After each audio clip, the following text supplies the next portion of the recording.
mais le martyr a sonné. Je le sais plus que tout désormais que je serai mort avant de voir mon peuple en paix. Ces deux familles de mourir violemment, mon père et ses frères, et à mon tour maintenant j'aurais tenté de laisser un monde meilleur, plus de justice pour les champs de couleur. Un jour ou l'autre je paierai de mon sang le prix d'une liberté arrachée à l'innocent. Inutile de s'enfuir de notre monde, on ne s'échappe jamais du filet de notre sort, l'islam. Mon seul rempart dans cette vie, une religion de paix, c'est de terreur qu'on la qualifie. Je prends mon rôle comme un don venu du ciel, et quand ça tourne mal, je tends les mains vers le ciel. De retour du berceau de l'humanité, un pèlerinage nécessaire qui m'a rendu mon humanité. Divinité de la foi américain qui combat pour ses frères à la recherche du bien. Depuis ma rupture avec la nation, j'en suis venu à me poser tout un tas de questions. Le genre de questions sur le sens de ma mission. Et si les plans n'étaient pas tous des démons? La capitale est sous contrôle taliban, les étudiants du livre qui le comprennent comme des ânes. C'est toute une nation qui part en fumée, des dirigeants corrompus et leurs promesses consumées. Nos sœurs et nos mères interdites d'éducation, plus qu'un pas en arrière pour ma civilisation. Indifférence totale de l'Occident qui croit encore que la guerre se déroule sans incident. Et les médias m'assimileront à la haine, le noir énervé au moindre mouvement des guerres. Précurseurs du soulèvement des ghettos, responsables incontestés des émeutes d'assaut et tombés. Comprenez-moi les plans brisés, ma vie assassinée, mon paternel est démantelé, ma famille. Des familles d'accueil au redressement dans des maisons, de l'escroc d'Harlem jusqu'à la casse-prison.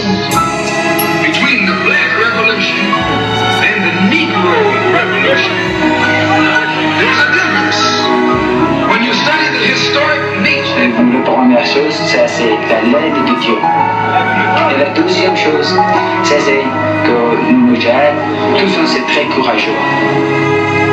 Dimanche, le 9e jour de septembre, j'ai rendez-vous avec la presse du monde arabe dans l'antichambre. De reporters sympathiques en apparence, au visage trop souriant, qui m'inspire la méfiance. Dimanche, 21e jour de février, je me rends à l'eau du Bombadroom sans me faire prier. Le public m'attend alors je me presse, une série de rendez-vous dominicaux sans la presse. Dans ma carrière de militaire qui résiste, j'ai eu l'honneur de rencontrer des centaines de journalistes, mais aucun qui venait de l'Arabie. Alors expliquez-moi pourquoi il m'interroge aujourd'hui.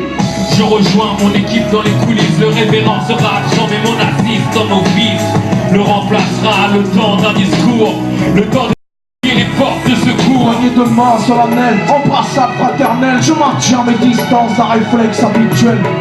Que la paix soit avec vous, voyageurs, que la paix soit avec toi, Massoud le sauveur. Ces derniers temps, j'ai fait office de lampe cloche pour éclairer mon peuple, sorti ma lampe de ma poche. Mais je sais bien qui complote autour de moi, en plus des anciens co-religionnaires, t'as vu la CIA. Admiratif d'un combat hors du commun, je vous salue frère Massoud de la part de tous les miens. Peut-être avez-vous quelques questions à poser, faisons besogne avant que l'heure de prier vienne s'imposer. Mon arrivée sur scène des hommes étranges, je me fixe des textes inconnus dans les meetings de Malcolm X. Que la paix soit avec vous, frères et sœurs, que la paix soit avec toi, notre frère pasteur. Dites-moi, commandant, êtes-vous prêts à mourir? Croyez-vous que votre esprit méritera le martyr? Mais qui êtes-vous? Quel genre de questions posez-vous? Et pourquoi la caméra n'est pas penchée, mais sur vous? Et soudain, au 10e rang, c'est la cohue. Arrête de fouiller dans ma poche, c'est gros, tu crois que je t'ai pas vu? Calmez-vous mes frères, soyez disciplinés. Reprenez votre place, que l'on puisse continuer. Ces ceintures d'explosifs contre le ventre, ils acclament la grandeur de Dieu et mettent fin à la trempe. Dans la pièce, des fragments de peau se déchirent. Ce soir, le lion est mort dans la vallée du Panchir. J'allais poursuivre, mais j'aperçois un homme armé. Je crois que c'est un noir, ils sont plusieurs à s'énerver, saisissant les événements, un dernier sourire. Assassiné par ses frères, fut la panthère noire.